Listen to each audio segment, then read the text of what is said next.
Hello, everyone. I just want to address some issues. I am a U.S. citizen.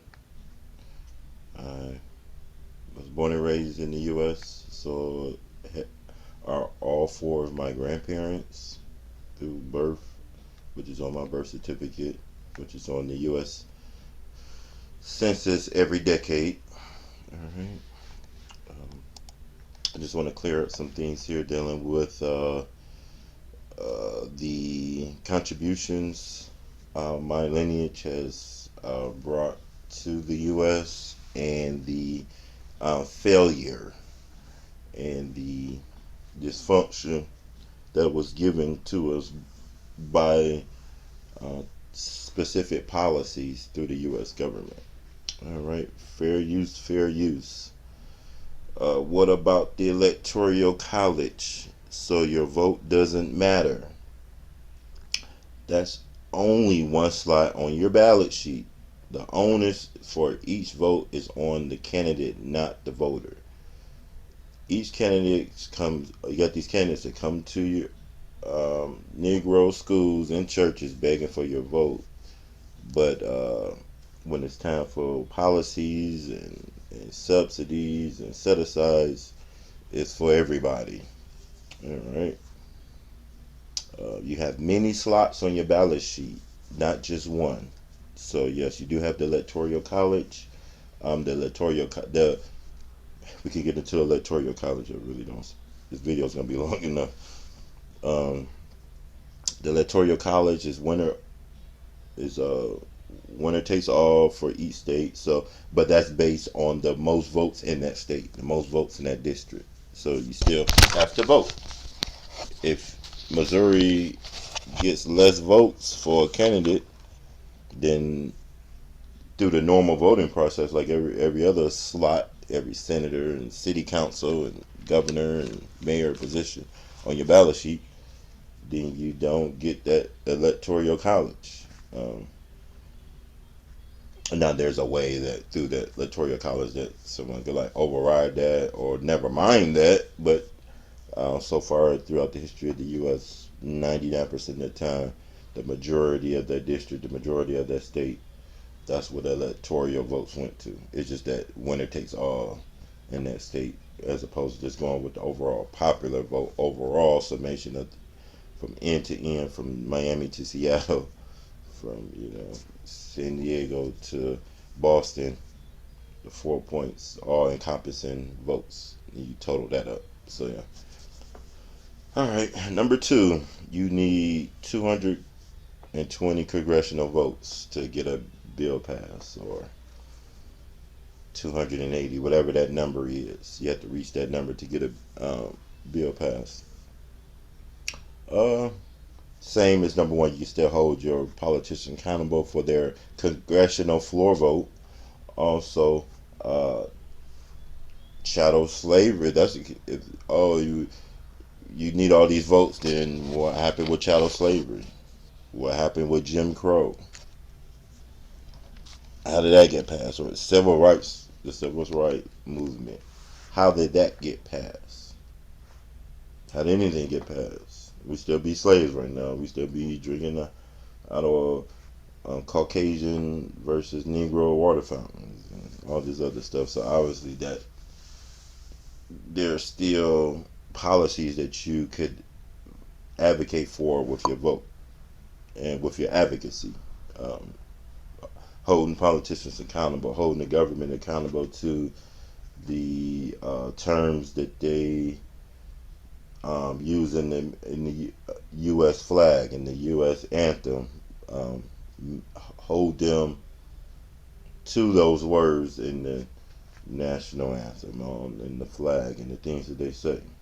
All right, not just voting because of party.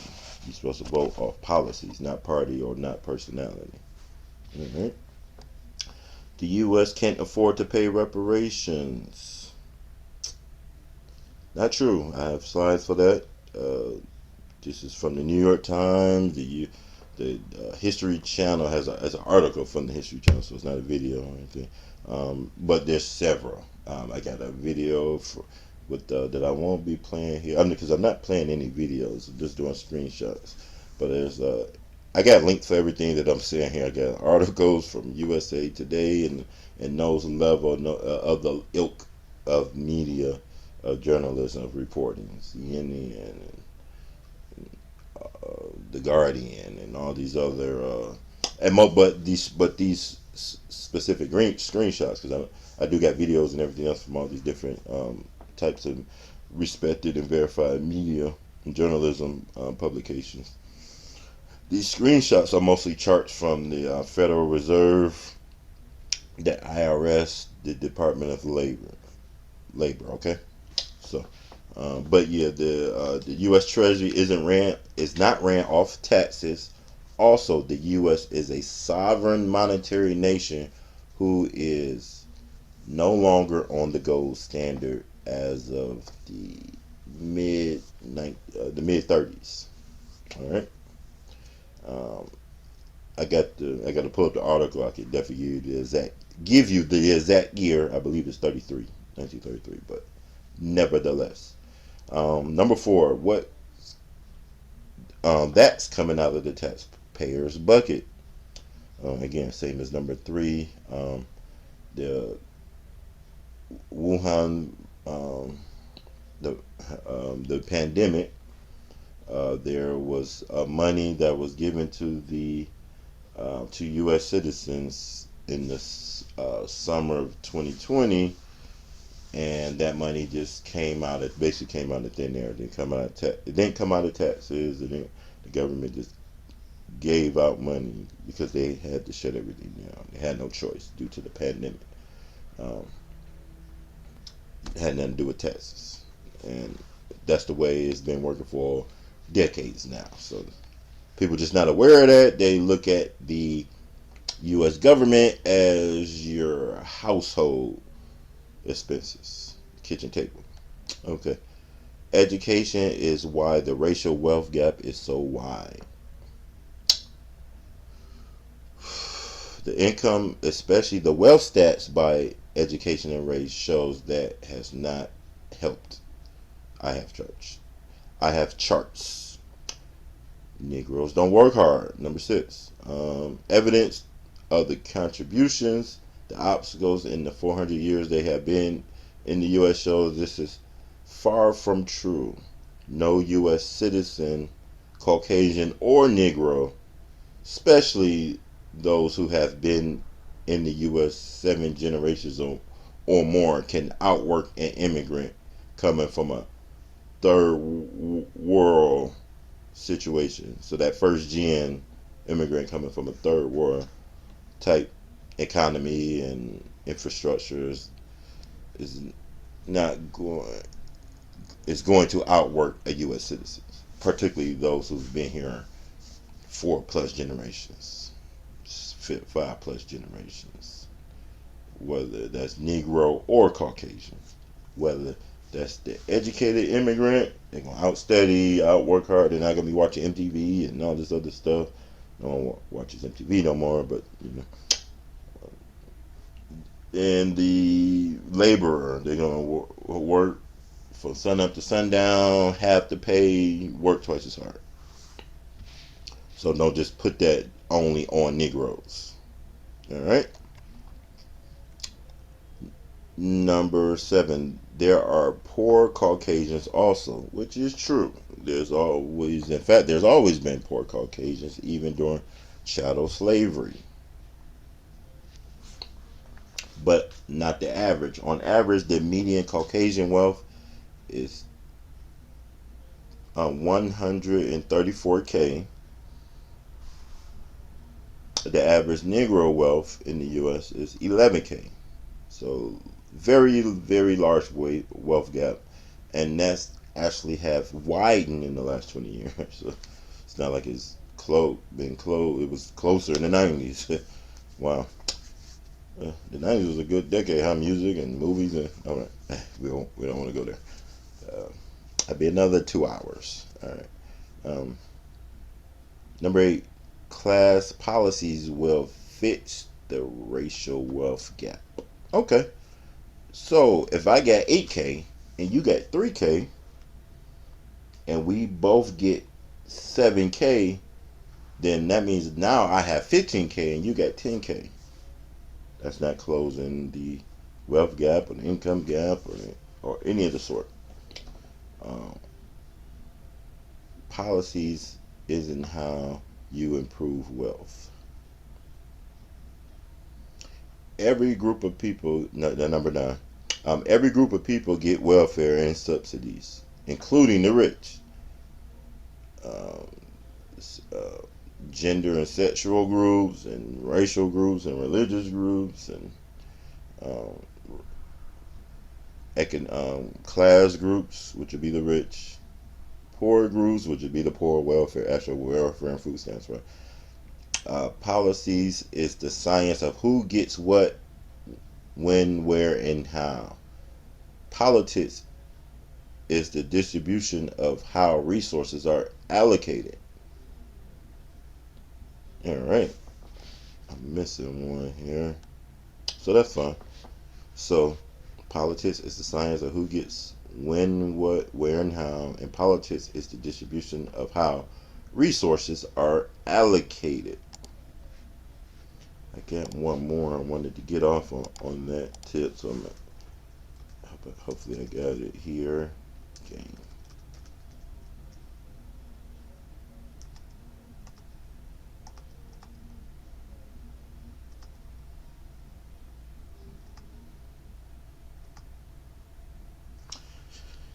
If you don't vote and you pay taxes, you are saying you don't care if your money goes to only other people than your own, to other communities than your own community.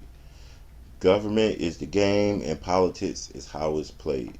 Politics is the deciding of distribution of resources and the taxes that you pay. Okay, so let's move along here. The onus is on the candidate, not on the voter. So each candidate must earn your vote, must earn the vote of your community, must earn the vote of the youth of your people. There is a debt owed by the U.S. to Negroes. Wealth is passed down, so is debt. GDP, reparations will increase the GDP of the U.S. Redlining school systems. So you have redlining. There's an economic effect of those redlining. Property value, um, housing, um, upkeep, and then the school system fund is based off the property value of the homes in that district of the school.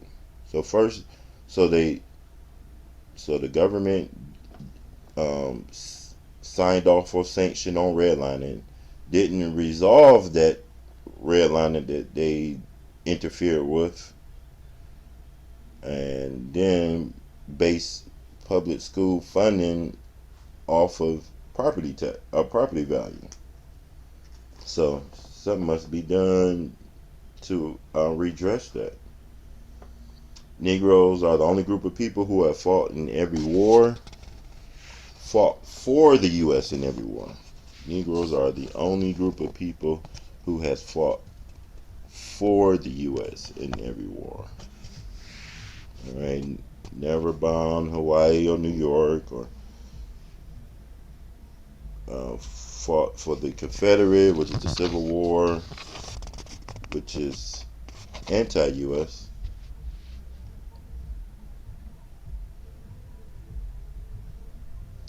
So we're looking here for restorative justice. Okay. Oh, okay, policies. And policies is done by politics. Okay, so we got that off. Actually, I had that there. NPR, PBS, USA Today. Fair use, fair use, fair use. Okay, let's get to these slides here.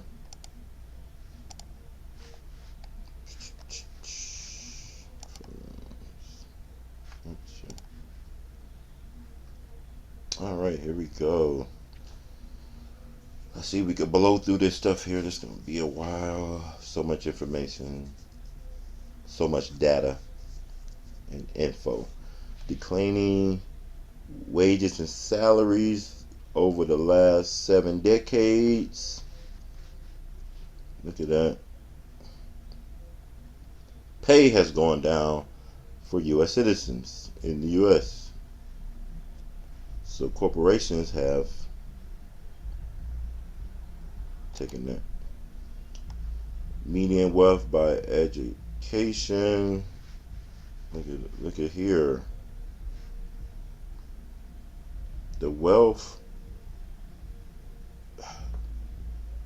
This wealth gap by education. The education is not closing the wealth gap here. You look at this chart here. This is 2011. College. We could go through each education level, but look at college degree.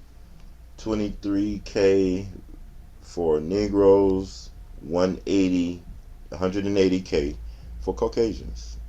These are both bachelor's degrees. All right, and it's the same for every level: high school dropout, high school graduate, some college, and then post for 4-year degree, so master's and above. Okay, that's before. White household wealth is 20 times that of Negroes and Hispanics.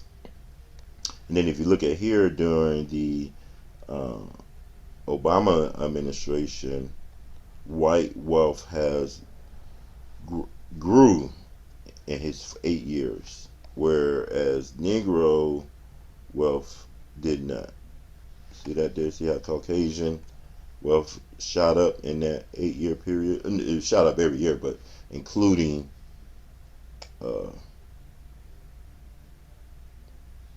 during Barack's time. So he didn't do anything for Negroes, but I don't even want to go there. 85% of Caucasian people that are killed in the U.S. each year are murdered by other Caucasians. Yet we never hear the term white on white crime, only black on black crime.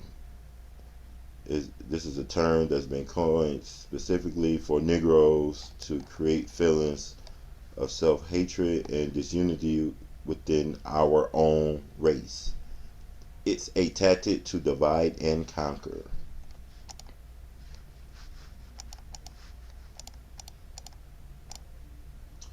Ooh, look at that. And get that kid up there picking cotton. He looks... That boy looks 2 years old, but maybe he's 4. Maybe he's 3. So, man, it's all bad. Look at this reparations. Look at that. All these different lineages, not races. They went by lineage. I don't see Chinese Americans trying to get the Japanese Americans reparations. This is specific lineages towards a specific government. All right. What is reparations? A comprehensive set of programs which serve reparative justice. Reparations, hence the word reparations. Fundamentally addressing the social economic disparities at the root of most problems plaguing Negroes today. These disparities include wealth, psychological traumas, which no one's talked about, environmental deficiencies, education, the school systems, and anti-black discrimination. The recipients are a specific group that is identified just as specific as any legal court case. So if you got a lawsuit, you have to be real specific of, is it Coca-Cola, is it Walmart, or whatever, You have to be very specific. Is it the uh, painting company, the windows company? All right, let's look at what it includes here. Lineage therapy, protected citizenship class, neighborhood and infrastructure restoration, cash compensation dash wealth restoration, mandatory historical education, cash restitution dash punitive damage, government contract guarantees, HBCU endowment funding, national acknowledgement, federal mandated training. The bill is paid by citizens and private public corporations because everyone except us is benefiting from the oppressions we is cut off. Either way, the government, we just went through that, and I have more screenshots displaying how the government could pay for this and it doesn't affect taxes. More on reparation settlements here. And these are specific lineages from a specific government, a specific country. All right, let's move along. Here's a whole lot more. Massacres of Negroes in the U.S. This is, we know about the Tulsa massacre, the Tulsa race massacre in the early 1920s in Tulsa, Oklahoma, where you have, let's see, about 20 to 30 of these events. Most of these in the 1917, 1866 time frame here. So many. And law enforcement, the military just looked the other way, and the politicians looked the other way. No, who got arrested for these massacring all these Negroes and their property and their person, the people?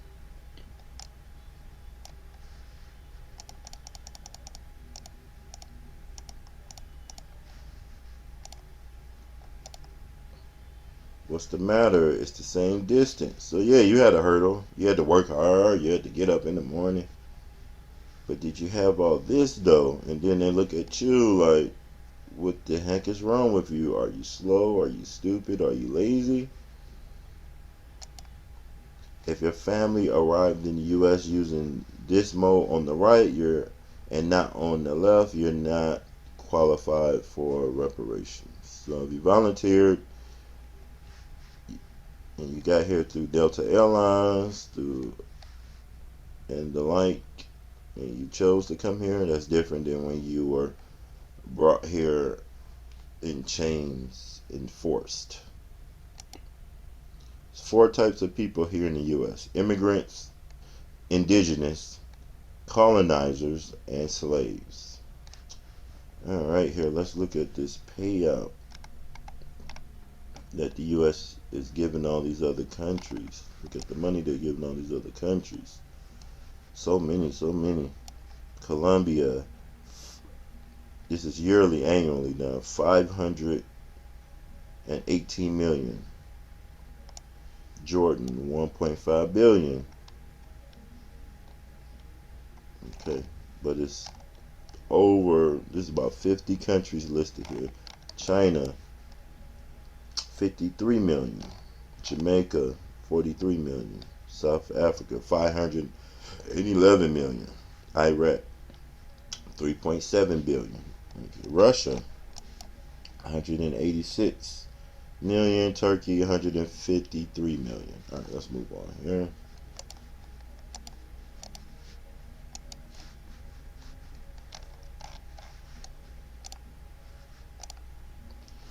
How the New York Times, how the government pulls coronavirus relief money out of thin air.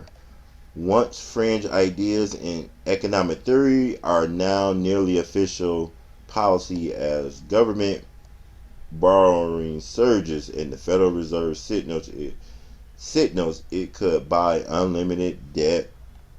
All right, so the money's coming out of the Federal Reserve, out of the U.S. Treasury, not the taxpayers. MLK has said a society that has done nothing special. A society that has done something special against the Negro for hundreds of years must now do something special for him in order to equip him to compete on a just and equal basis. So, school systems use education. I can't be a judge if I don't have to. I can't be a high skilled doctor or anything like that with the school systems don't go to. What college I'm gonna get in to even start that degree program? So you first starts with education first before you get some high position. This country has socialism for the rich and rugged individualism for the poor. The evils of capitalism are as real as the evils of militarism and evils of racism. That's by MLK. The Negro great stumbling block in his stride towards freedom is not the white citizens counselor. I'm going to look that up. Or the KKA, Ku Klux Klanner. So sounds like that white citizens counselor is along that ilk. But the white moderate, that's by MLK. Another one by MLK. Freedom is never voluntarily given by the oppressor. It must be demanded by the oppressed. Demanded. Not just go along, get along, business as usual, status quo, politics. No, that's not going to get it done. It's just not. Ideally, that'll get it done. I'd be all for it. That's what I've been doing all my life. But that ain't getting it done. Ain't never got it done. It's just not happening.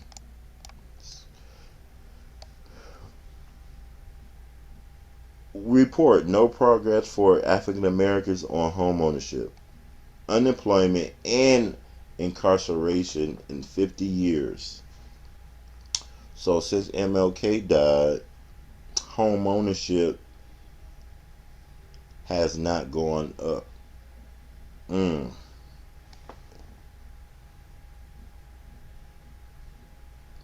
Okay.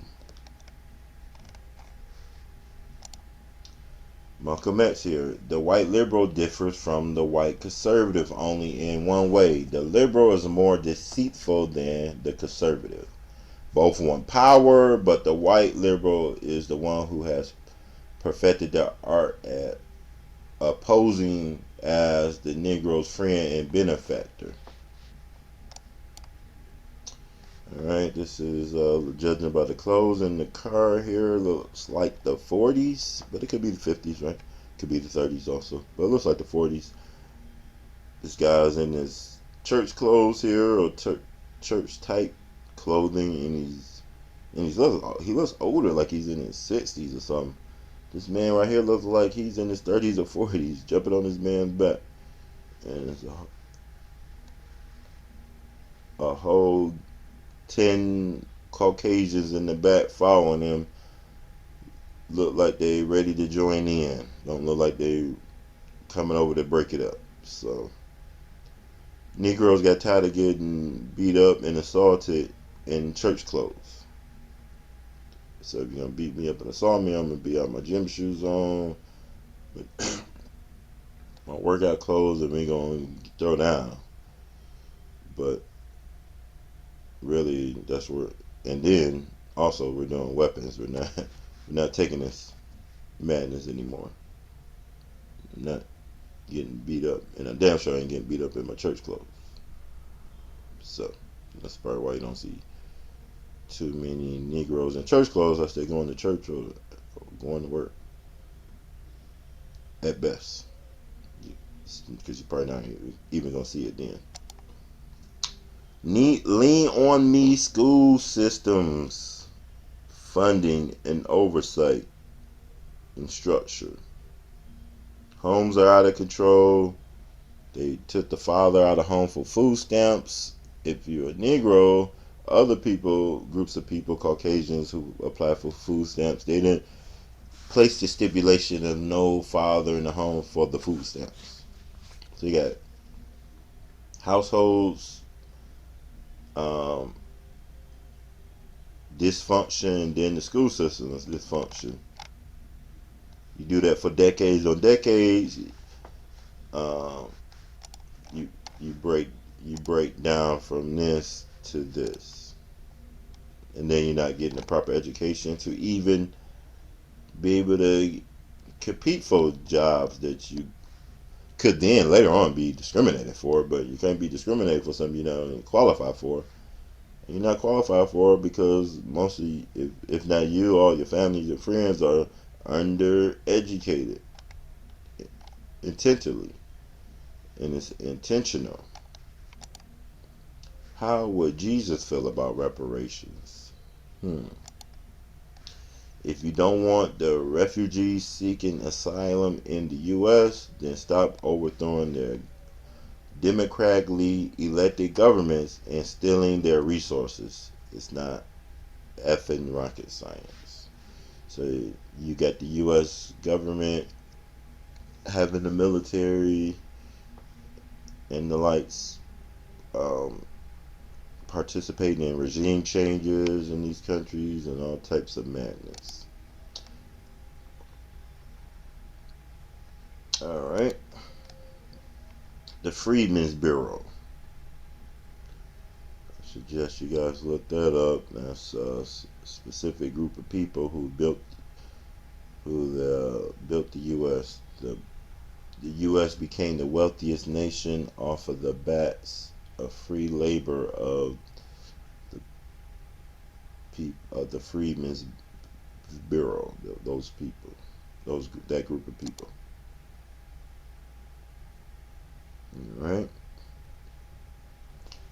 Congress passed an act to establish the Bureau for the Relief of Freedmen and Refugees to provide food, shelter, clothing, medical services, and land to displaced Southerners, including newly freed African Americans in the 1860s. But that was never carried out. So that's what we're looking for here.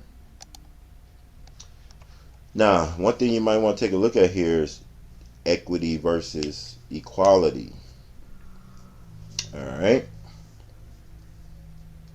So if you look at this tree here, there's a lot of apples on this tree.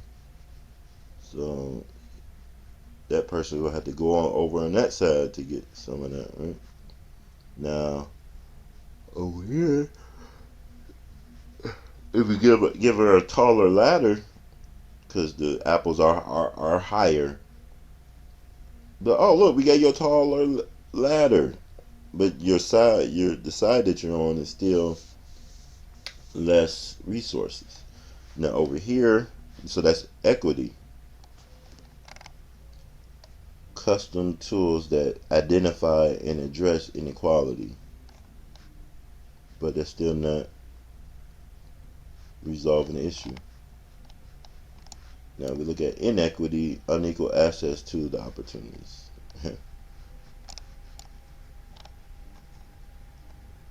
That's inequality. Equity is custom tools that identify and address, and then equality, evenly distributed tools and resources, but one, she can't even reach it, and two, even if she could, she would only get a few.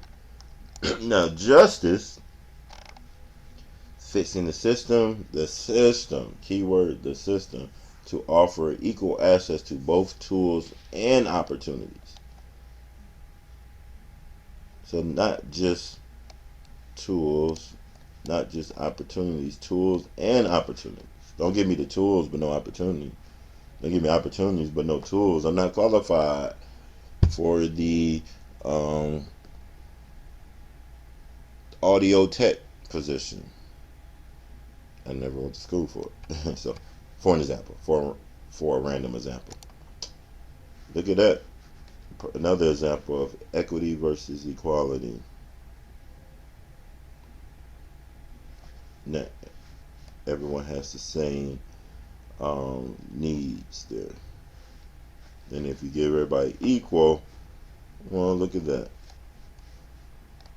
The person still can't see. Can't just give people stuff across the board. Education and race.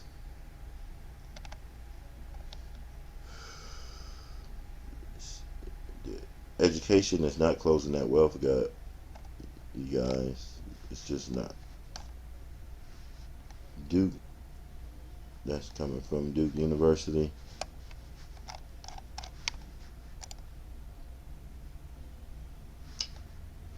So for Negroes who are post college, is this wealth? Is this wealth or income? This is median household net worth, wealth by education and race.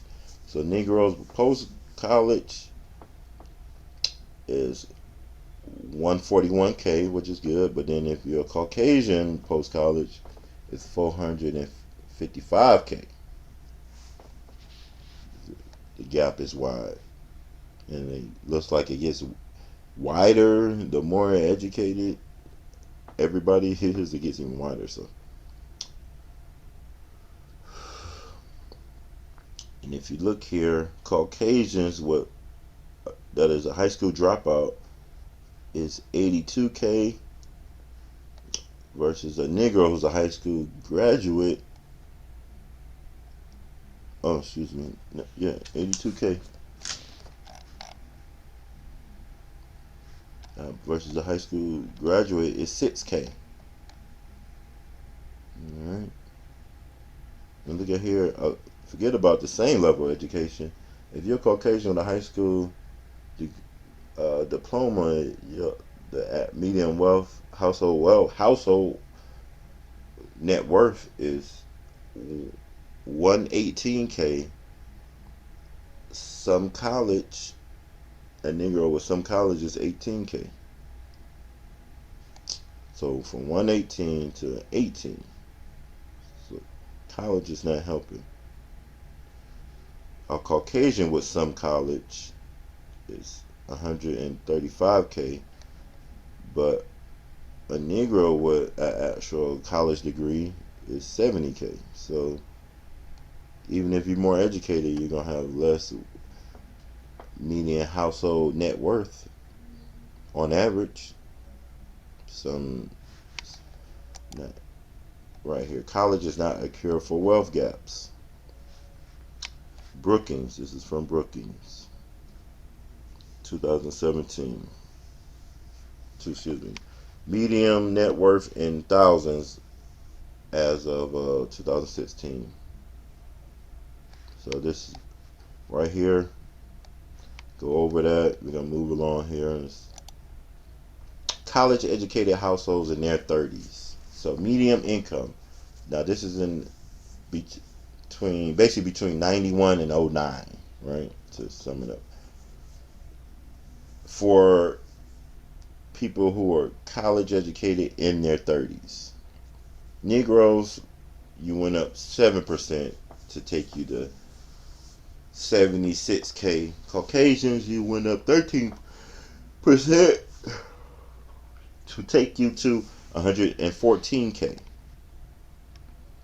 So looks like not only you started off higher, but the gap got wider.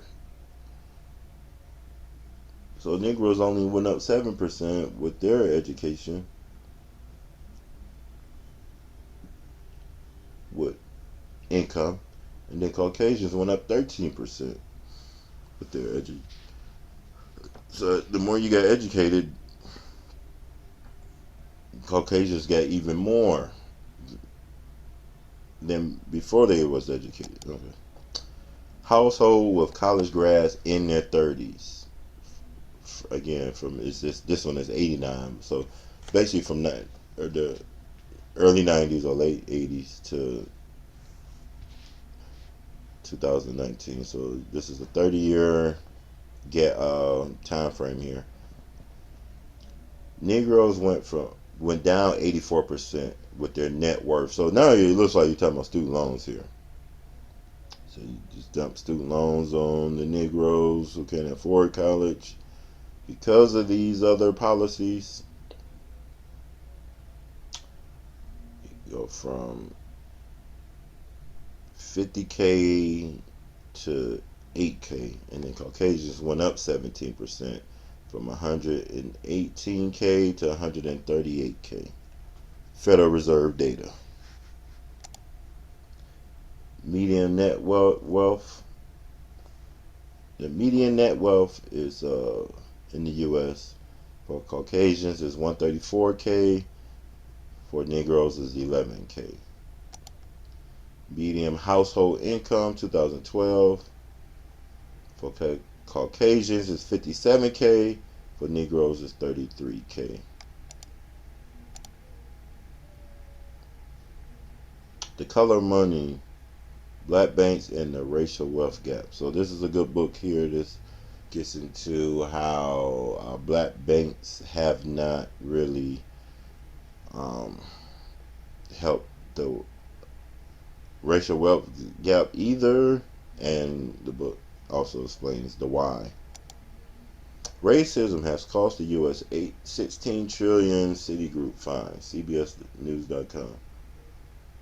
Quantifying the economic impact of racial inequality. So all this racial inequality is driving down, is having a negative impact on the U.S. economically. So with all the racism, it's not improving the U.S. financially. In fact, it's hurting the U.S. You have all these, you redline the communities and the school systems. It's bringing it down. It's not helping. Give people in these communities home ownership grants so they could be homeowners. They have a homeowner mindset. Entrepreneurship grants so they can start opening up their own business so they have a sense of ownership again. And then they can start owning homes, and the homes that they do have, they can actually upkeep the homes. We have more homes that's in upkeep, that's going to improve the property value of your nation as a whole. And you're going to have communities that's bringing in more taxes, that's bringing more value. And then the schools, if you're going to continue to base the school systems off of the property value, then you could build up the schools. They could build up their own school systems in their community off of that formula and metric that y'all going off of. Then the taxes to go, more money off of the taxes of those communities to start going to the school systems. Only is going to make the U.S. as a whole better financially, economically. So the average Caucasian may have a couple little hindrances, obstacles. And if you're a Negro, you got all these policies and the like.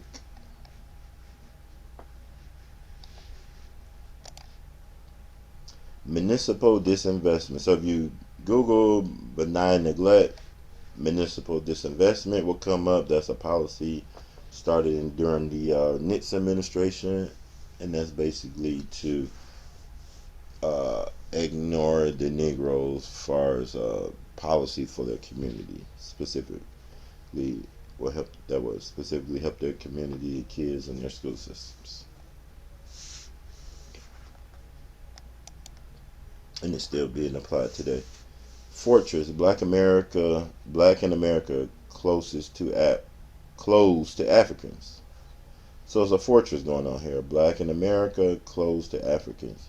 They resist being identified with blacks once they become aware of the American caste system that puts melanin-rich humans at the bottom. So let's see here. City Lab, Bloomberg, City Lab. Africans that come over here separate themselves from the Negroes once they get over here due to the way the government mistreats Negroes. All right, the term African American, the term black. Anyone could be black, anyone could be African American. So you have a country here in Africa called, and you could do Kenya, you could do Zimbabwe, it doesn't really matter. But for an example, you have Algeria, which is right above Niger. Right? So these are some people in Algeria that maybe they had a protest or a parade, something.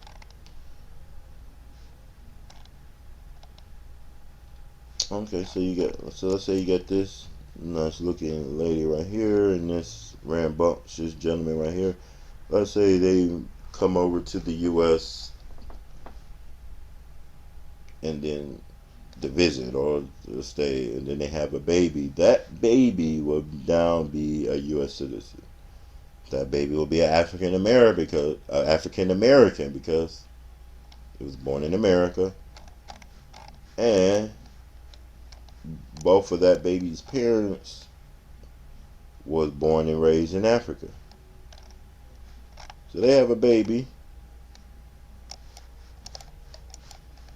and that baby would be an African American. Anybody could be an African American. Not anybody, but the qualifications is very don't take much. We got visitors all the time. We got immigrants coming over to actually just come over here and be over here for a year or two or a month or two, and then they have a baby.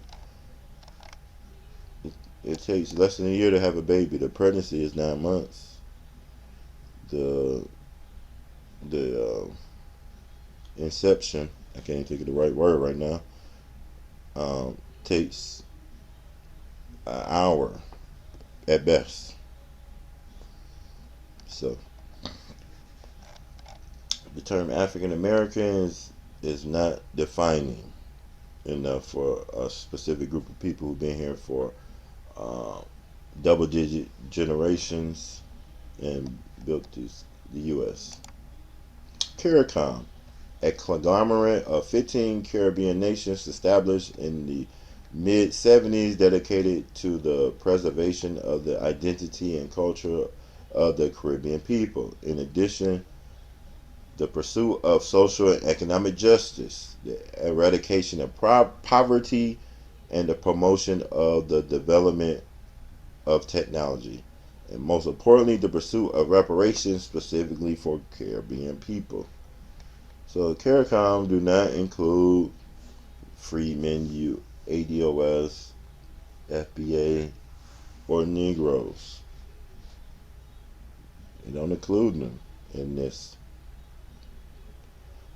justice claim here.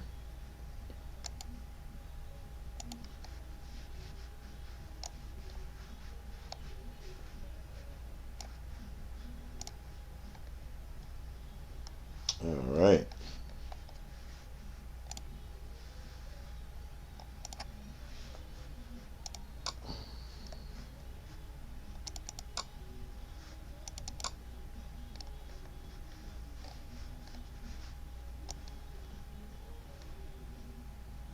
So that was a good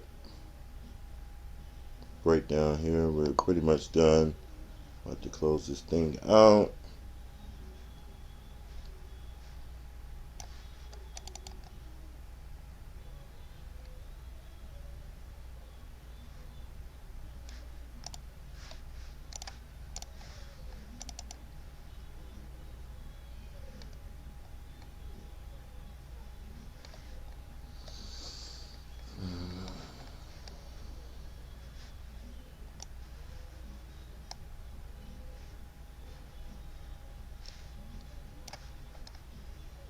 So reparations will increase the number of people into the middle class. It will lower everyone else's tax burden. It'll improve the U.S. GDP.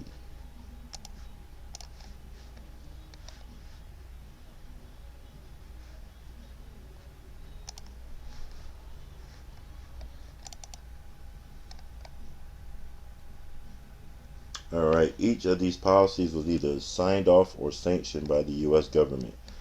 Each block wealth building or the nuclear family structure, redlining, COVID leasing, Iran Contra, benign neglect, COINTELPRO, Jim Crow, Reconstruction, Homestead Act, and GI Bill denial.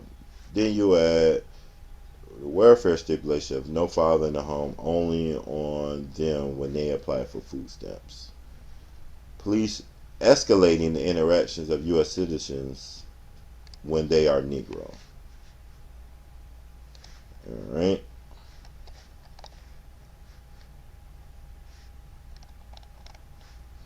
Wanted to show you one more. Okay, yeah, we could do this.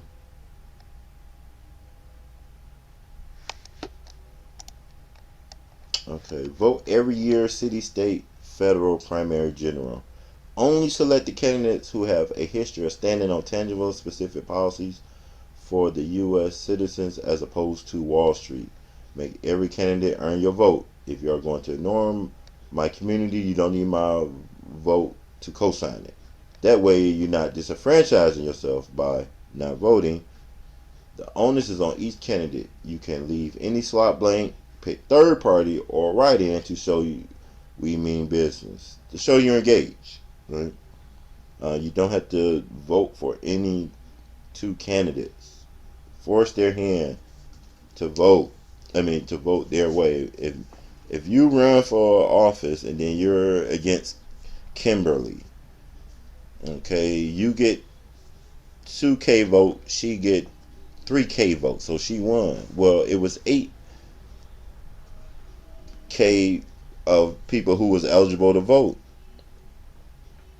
All right, so what if 3K did vote but voted third, or did write in, or left that slot blank because they, or anything like, what if 8K actually did vote? They just didn't, we just going off, because when you go up against somebody, they don't say who all voted today. They just say, oh, you lost, you got 2K, she got 3K. But then if the other people, the city, you this is a senator, and then the city council, they saw that they got 8,000 votes or whatever, and whoever won a whatever position. But you saw that more people voted that same day. They just didn't vote you out. They just didn't vote for neither one of y'all. So now you have to up your game. You have to actually come with something the next time around. Because the candidates look at that. The parties, they look at that. They see how many people voted. All that stuff. They look at it year by year, each 4-year cycle. All right. Voting is free. Costs you $1 out your pocket. Takes 1 hour out your year. So out of the whole year, you cost you $1 and 1 hour out your day. It don't stop you from your career pursuits or your business endeavors. The very same votes they come to our communities and platforms begging us for. All right, let's close this thing out. Thank you today. If you have any questions, I got the links for everything that I presented here today. All right, see ya.